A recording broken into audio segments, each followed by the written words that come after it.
He's brilliant, కానీ తరచూ బాగా టైర్డ్ అవుతున్నాడు. ఏం చేయమంటారు? 2 స్పూన్లు చాలు మీ సమస్యలు తొలగిపోవడానికి. లయన్ డేట్ సిరప్ ప్రతిరోజు 2 స్పూన్లు. వైఎస్ జగన్ దాఖలు చేసిన పరువు నష్టం దావా కేసులో ఈనాడు, ఆంధ్రజ్యోతిలకు ఢిల్లీ హైకోర్టు నోటీసులు ఇచ్చింది. అమెరికాలో అదానీ గ్రూప్ వ్యవహారంలో వైఎస్ జగన్ పై ఈనాడు, ఆంధ్రజ్యోతి తప్పుడు కథనాలు ప్రసారం చేశాయి. తనపై తప్పుడు రాతలు రాసిన సంస్థలపై 100 కోట్ల రూపాయలకు పరువు నష్టం దావా వేశారు వైఎస్ జగన్. తన పరువుకు భంగం కలిగించాయని ఈనాడు, ఆంధ్రజ్యోతిపై హైకోర్టులో వైఎస్ జగన్ పిటిషన్ దాఖలు చేశారు. వైఎస్ జగన్ పరువుకు భంగం కలిగించేలా కథనాలు రాశాయని ఢిల్లీ హైకోర్టు దృష్టికి తీసుకెళ్లారు వైఎస్ జగన్ తరపు న్యాయవాదులు. అమెరికాలో దాఖలు చేసిన అభియోగ పత్రంలో వైఎస్ జగన్ పేరు లేకున్నా ఉన్నట్టు కథనాలు ప్రచురించాయన్నారు. దీనిపై విచారణ చేపట్టిన ఢిల్లీ హైకోర్టు సమన్లు జారీ చేసింది. ఈ ఉత్తర్వుల తర్వాత పిటిషనర్పై రాసే కథనాలకు పరిణామాలు ఎదుర్కోవలసి ఉంటుందని ఢిల్లీ హైకోర్టు హెచ్చరించింది. తదుపరి విచారణ డిసెంబర్ 16కు వాయిదా వేసింది. పూర్తి డీటెయిల్స్ అందిస్తారు మా కరెస్పాండెంట్ వెంకటేష్ చెప్పండి.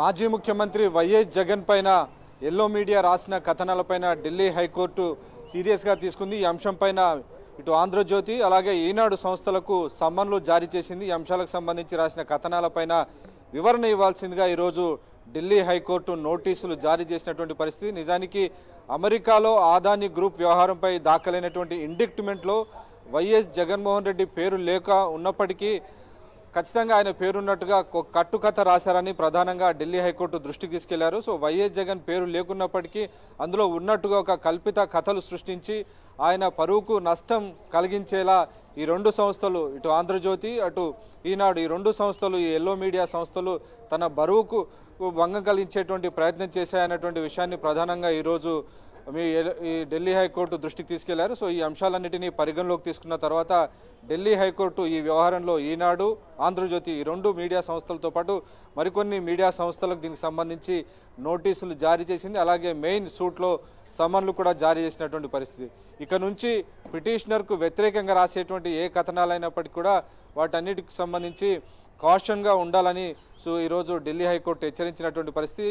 ఇందులో తదుపరి ఏవైనా ఇలాంటి కథనాలు కనుక రాస్తే డెఫినెట్గా తాము ఇచ్చేటువంటి తీర్పుకు లోబడి ఆ కాన్సిక్వెన్సెస్కు లోబడి ఉంటుందని కూడా ఈరోజు ఢిల్లీ హైకోర్టు స్పష్టమైనటువంటి ఆదేశాలు ఇచ్చింది. సో ఆ నేపథ్యంలో కేసు తదుపరి విచారణ వచ్చే సోమవారానికి 16వ తేదీకి వాయిదా పడినటువంటి పరిస్థితి. సో మొత్తానికి ఈ వ్యవహారంలో మొదటి నుంచి కూడా మాజీ ముఖ్యమంత్రి వైఎస్ఆర్ కాంగ్రెస్ పార్టీ అధ్యక్షుడు జగన్మోహన్ రెడ్డి ఒకటే చెప్తున్నారు, ఈ కేసు విషయంలో తనకు సంబంధం లేక ఉన్నప్పటికీ దీనిపైన తన పరువుకు భంగం కలిగించేలా వ్యవహరిస్తున్నారు. ఖచ్చితంగా వీరిపైన పరువు నష్టం కేసు వేస్తానని ఆయన గతంలోనే హెచ్చరించారు. సో ఆ నేపథ్యంలోనే ఆయన ఢిల్లీ హైకోర్టులో పిటిషన్ దాఖలు చేశారు. దానిపైన ఈరోజు ఢిల్లీ హైకోర్టు కూడా చాలా సుదీర్ఘంగా వాదనలు విన్న తర్వాత ఆ కేసును అడ్మిట్ చేసుకొని దానికి సంబంధించి ఇటు ఎల్లో మీడియా సంస్థలకు నోటీసులు ఇచ్చింది. అలాగే ఒక ఇంటరిమ్ అప్లికేషన్ కూడా దాఖలు చేశారు. తనకు వ్యతిరేకంగా ఏవైతే రాశారో దానికి సంబంధించినటువంటి స్టోరీస్ అన్ని కూడా తొలగించాలనేటువంటి ఇంటరిమ్ అప్లికేషన్లో కూడా ఈరోజు ఢిల్లీ హైకోర్టు నోటీసులు జారీ చేసినటువంటి పరిస్థితి. సో మొత్తం ఈ వ్యవహారం అంతా కూడా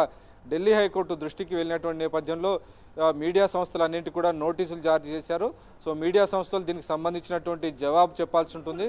తదుపరి విచారణ వచ్చే సోమవారానికి వాయిదా పడినటువంటి సందర్భం. నిజానికి మొత్తం వ్యవహారంలో కూడా మనం చూస్తే ఈ సోలార్ ఒప్పందం విషయంలో కూడా క్లియర్గా వైఎస్ఆర్ కాంగ్రెస్ పార్టీ అనేక అంశాలని ఎప్పటికప్పుడు బహిర్గతపరుస్తూ వస్తూనే ఉంది.